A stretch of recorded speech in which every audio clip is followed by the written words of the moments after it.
What's up, everybody? This is Chris Kane here with the Sunday Eenin podcast. I got my boy Everett riding with me today. What's up? What's up?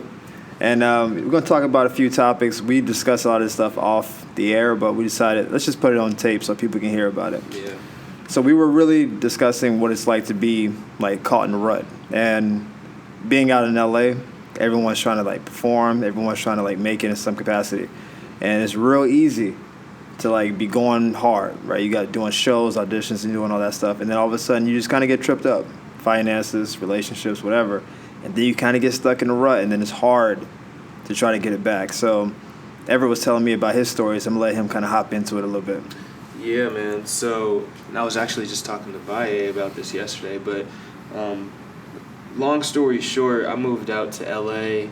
Well, I knew I always wanted, not always, but back in like after high school, I didn't really know what I wanted to do, and then I decided that I wanted to get into acting. So I went to a junior college, took some acting classes, loved it, decided to major in it, got my associate's degree in it, then transferred to a school in LA, to Pepperdine, for an excuse to get me out in LA and act.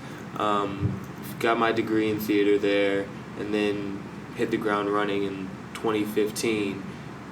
Just like all the other actors out here in LA, just, you know, you go out to LA and you're like, all right, I'm gonna do this shit without any real plan, but you know, like right. You're hella motivated, especially when you come out of college with that degree. And you're like, shit, I'm better than all these fools, man. I can do this shit. Right. I got this degree. But then you kind of get out here, and you know, over the past 2 years, I've kind of realized, wow, my degree don't mean a damn thing. It don't mean anything, you know. And so it's kind of and it's kind of when you come to that realization, or when you learn that, yeah, it's a good thing to learn, but it also kind of hurts. It hurts your ego a little bit. Like, damn, man, like I was ready, but like things just get harder and harder and harder. And there are times when you just want to say, like, you kind of question your own existence, or at least your own purpose of like, dang, what am I doing? I was talking to Baye yesterday, and he was talking about it almost becomes sacrificial the way that we treat what we want to do. We treat our dreams, quote unquote, because, you know, we find ourselves struggling for this thing that we want on the other side of the mountain. Something that we can't even see. So we decide that, you know what, I'm going to sacrifice sleep, I'm going to sacrifice my nutrition, I'm going to sacrifice everything so I can get this thing that I don't even know what it's going to look like on the other side of the mountain. Yeah. Meanwhile, we're over here like testify. Yeah, right? It's like, meanwhile, like we watch we kind of ignore all the good things that kind of go by. You know, so that kind of gets a little...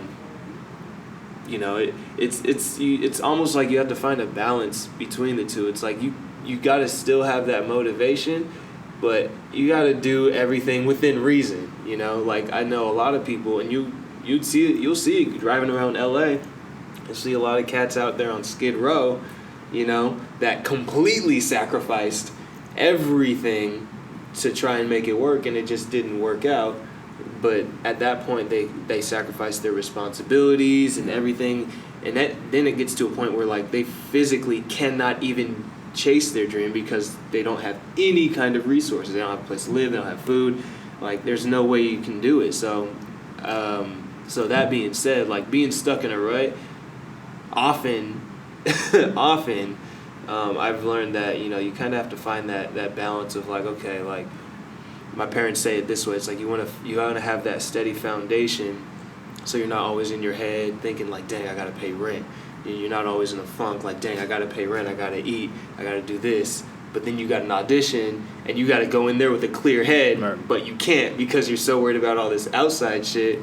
You know what I mean? So yeah, that's just one of the things I've learned in the 2 years that I've been out here trying to do this thing, but.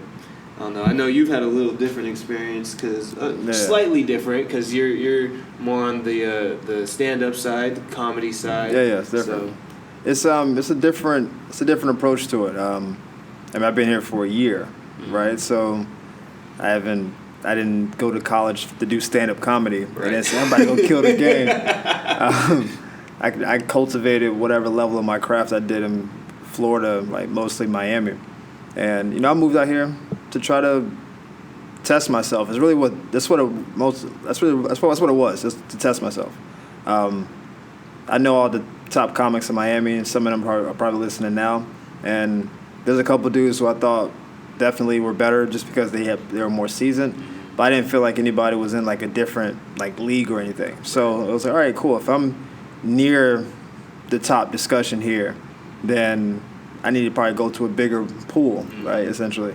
And LA and New York are the two biggest pools, but I wasn't going to New York for nothing. Oh yeah. I can't fade that weather, man. I'm a Florida boy, so I couldn't fade the weather. But I want to come out here to really test myself the same way I do with my jobs and relationships and that whole thing. I really do believe in self-improvement, but through trial. Like, I think you have to like go through some hard shit to come out the other side of it. Absolutely. And I'm never really complacent. I don't like that feeling. Mm-hmm. I like striving to be better always, and even when you fall short, it just gives you an excuse to kind of keep going. It's kind of like this. It's like a trap way of thinking where I got to be the best, and if you fall short, I got to keep trying to be the best. You kind of keep going, right. And I guess at a certain point, that can get destructive. But for where I am right now, this is how I want to live, because to get to where I want to get to, where I'm mentioned in the same category as all these people, I'm a name drop just because that was my podcast. Whatever. Right. I was talking to Bill Bellamy today, and I've talked to Bill numerous times, but I swear I'm related to that dude. I don't think so. I think I am. It's like my second cousin's. It's like my second cousin's uncle or something like that. He might be. He might be. I don't know. We'll see.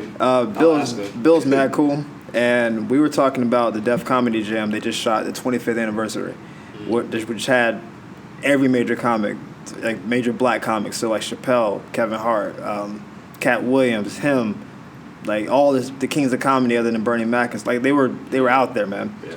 And I was supposed to be like a seat filler for the show, but I guess it fell through on their end late, and so I didn't get to go to the show, but I wanted to go because watching those guys is like watching the apex. That's the mountaintop, man. For sure. If I get to watch Chappelle, followed by Cat, followed by... Like, that's crazy, man. Right. Like, I grew up on these dudes. Yeah.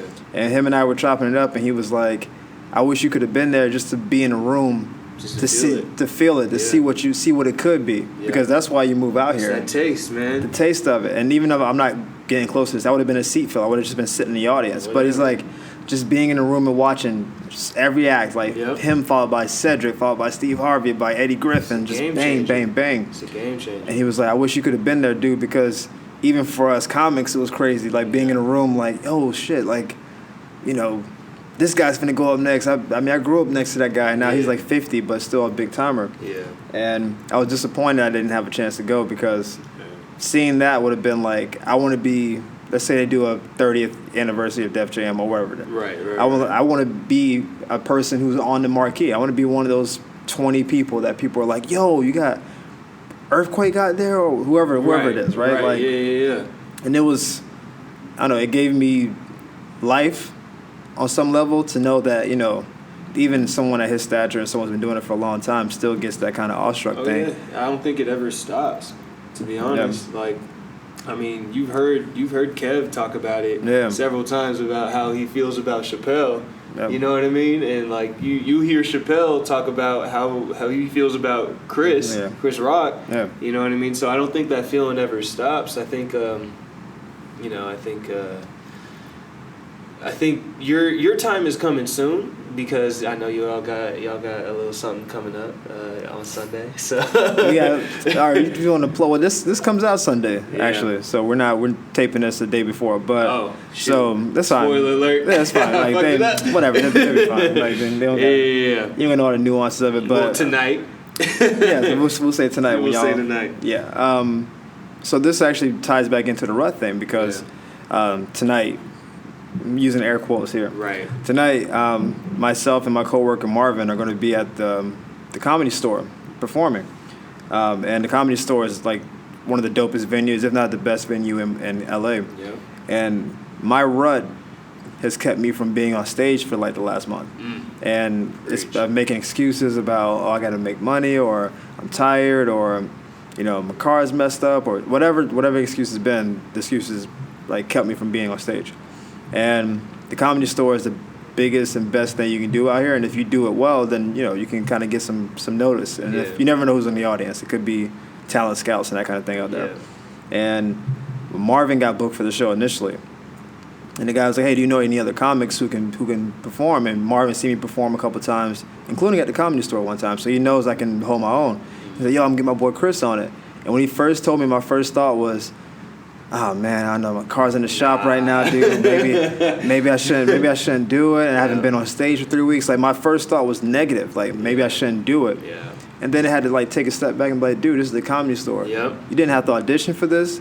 Somebody's plugging you, and you're gonna be on the show. Why are you trying to like push this away?" That's what you do. That's what you do when you're in a rut.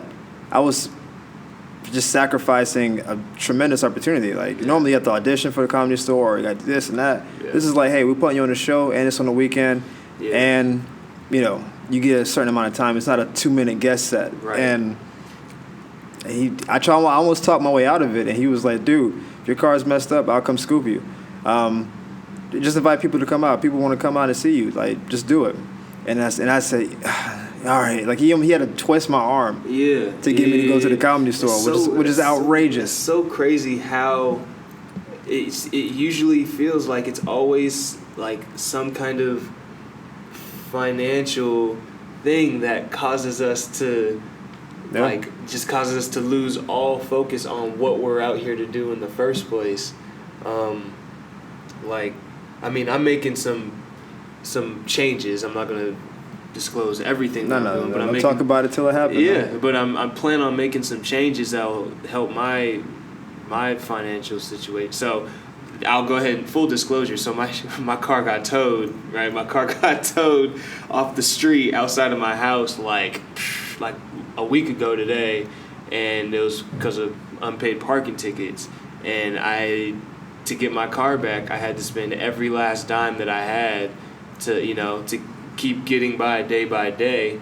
And I think that was kind of the realization, like, damn, like, it put me in such a rut that I didn't want to do anything. Like, I didn't want to work on like grad school auditions. I didn't want to work on writing scripts. I didn't even want to go to my theater company that I go to like on Saturdays. And I realized, my girl helped me realize too, like, yo, like, it will be better if you have like a financial like foundation. Just for me, it would be better.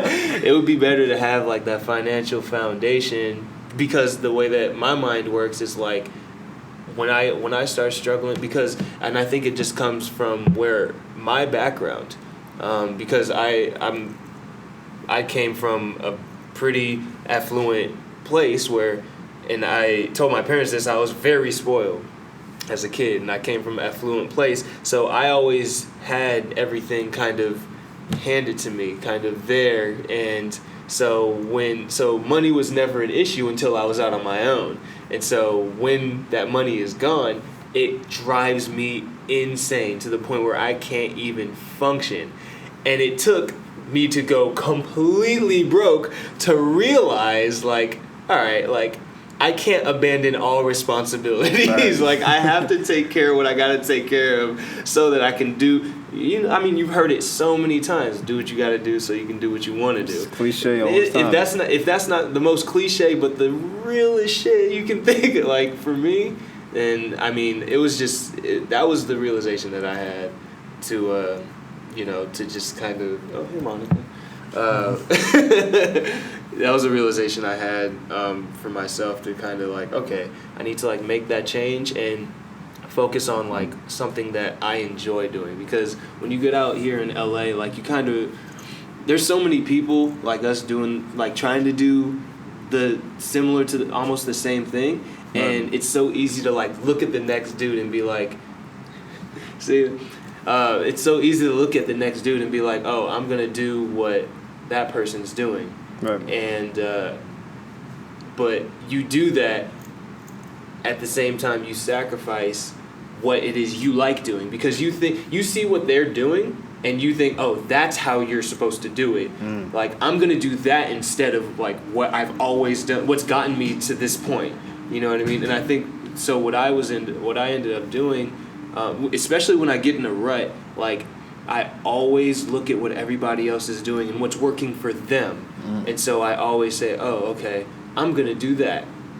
And when I start to do that and see that it doesn't work for me, right, I get miserable. And I start to say, I'm like, what am I doing?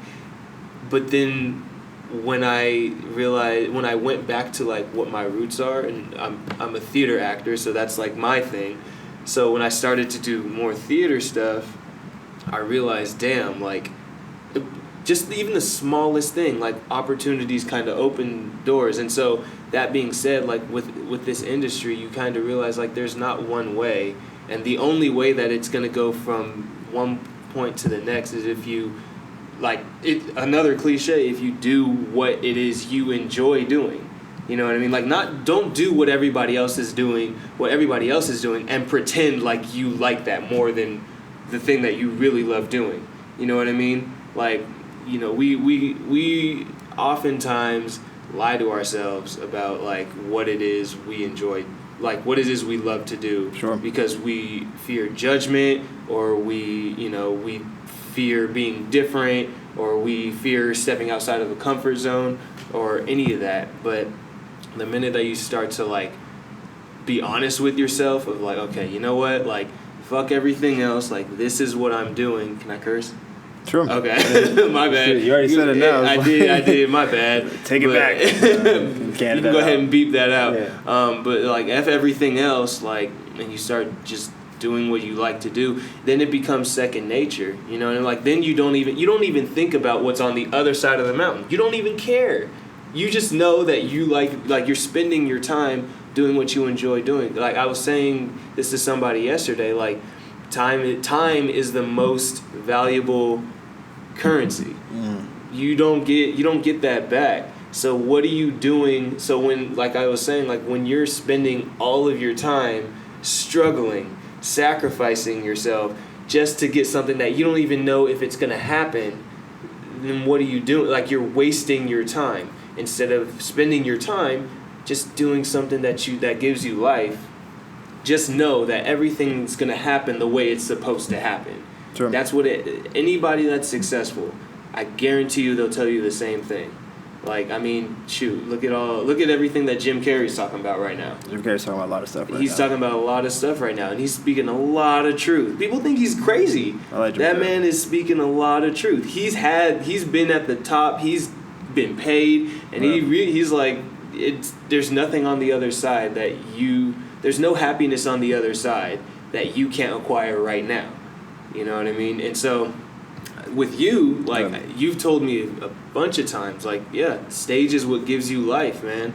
And I think that, you know, especially, you know, with your performance or your set coming up, like, I guarantee that's going to remind you, especially at the Comedy Store. Have you ever you've done something at the Comedy Store? I've done the Comedy Store. Especially did my thing. I'm telling you, but you're going to do your thing again, and I'm telling you, you're going to be like, oh, this is it. And I guarantee you it's going to turn into a snowball effect. You're just going to keep on getting up on stage, and you're not even going to think about, like, you're not even going to be in a rut. You're not even going to think about anything that's going to happen in the future, because you're just going to be so in the moment. You're just going to enjoy getting up on stage every single time. You know what I mean? There's an energy to the stage. Yeah. And any comedian will tell you this, and I guess any singer probably has the same effect, where there's nothing you can do to simulate it. You know, like in sports, especially like in football, they can say you don't get in football shape until you play football. Right. You can do all the running you want and all that stuff, but until you get on the field and your mental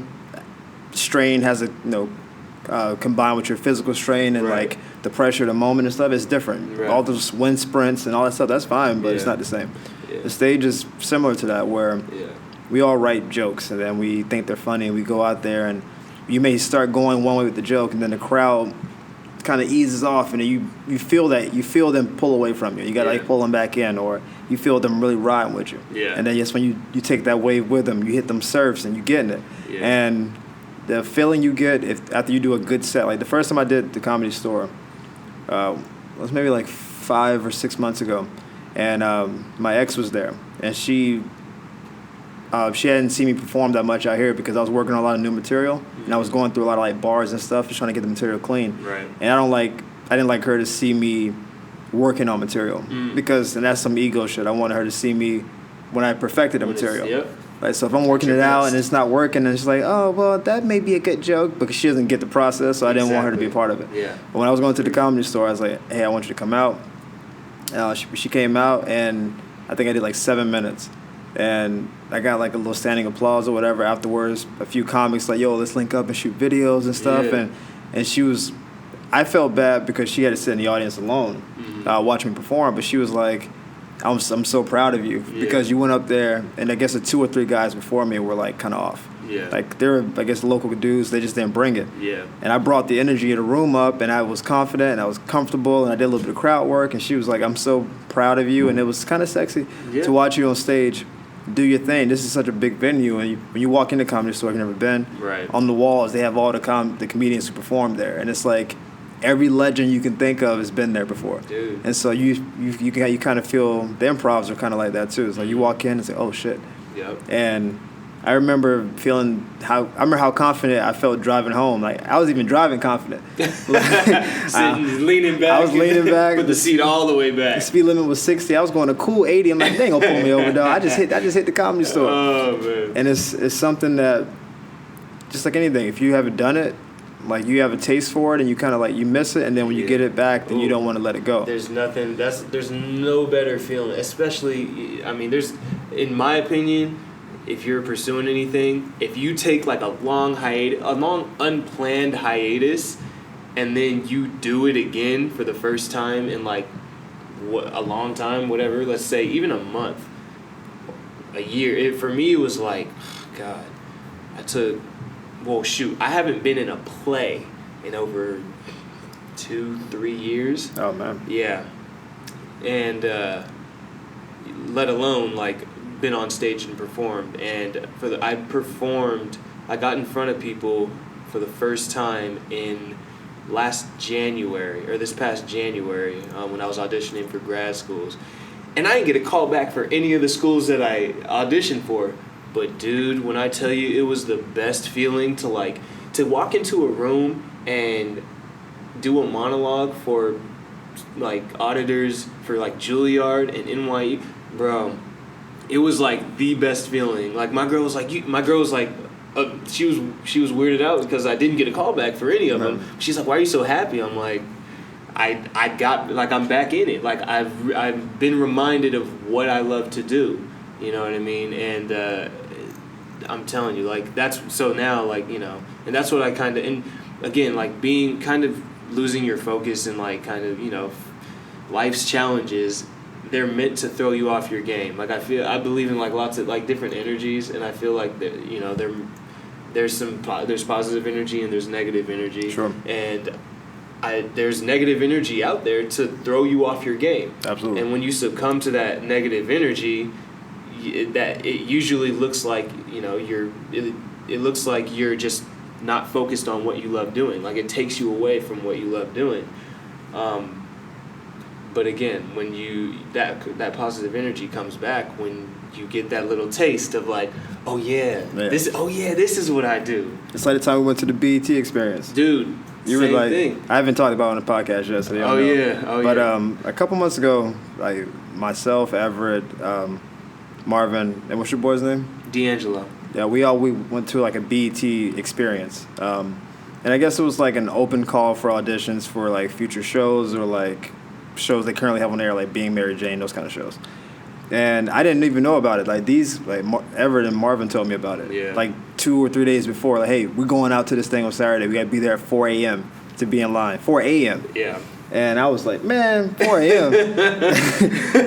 Man, it was a Saturday. It was Saturday morning at 4 a.m. I was like, man, I'm not finna go to no 4 a.m. audition. Y'all got me bent. I wasn't gonna go either, but Marvin talked me into it. He's like, we're going. He talked you, and then y'all both talked me into it. And I said, man, this is some BS.